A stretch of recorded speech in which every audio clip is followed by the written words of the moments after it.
Hi, I'm Joe Nahem, principal at Fox Nahem Associates in New York City. Welcome to our beach house here in East Hampton. I live here with my partner, Jeff Fields, and we've lived here for about 20 years. When we first got it, it was a wreck. And then subsequently, we designed our dream house probably about 12 years ago.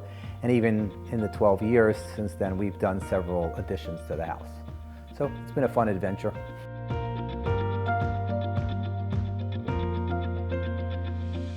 Being a designer, you have so many choices, but I'm also my own client. So at some point, you have to decide, what do we want as a couple, as a homeowner, and as a designer? The general thought for the living room was, like most places we design, it's usually the money shot. People want to get the most out of that space. So we started with the double fireplace. So that was really the starting point of the room. And therefore the room kind of splits into two parts. There's kind of the TV hangout area on one side, and on the other side of the fireplace is more kind of the entertaining spot. And both have really nice views down to the pool and then the ocean. When it comes to choosing flooring, we kind of approach it like we approach all the other surfaces in the space, even indoors or outdoors.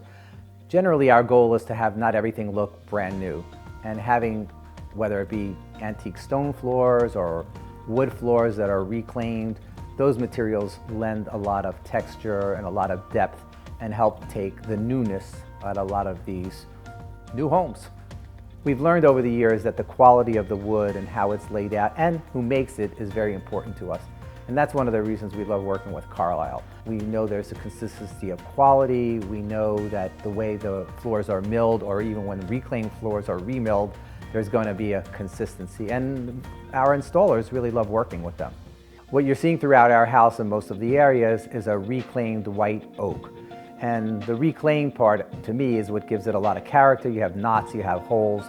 Some might see these inconsistencies in the wood as imperfection. For me, as a designer, I find it perfection.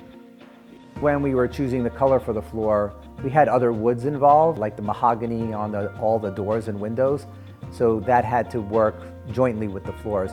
And the floors, we wanted to be kind of a background. We wanted it to be a nice brown with no red in it, but also lend itself to the rugs and the furniture and the other woods that were going to be used throughout the house.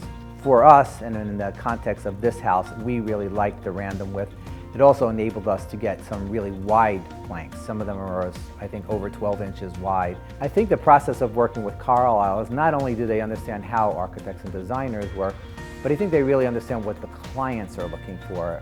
For instance, when we did our floors here and we explained to the people at Carlisle that we wanted some of the white planks in a specific spot, and one that we could get a consistent run of a 10-inch or 12-inch piece that ran the whole length of the house, from the kitchen to the dining room to the two sides of the living room. Not everybody could understand how that's going to get done. They put it together, and as you can see, it was a pretty amazing detail.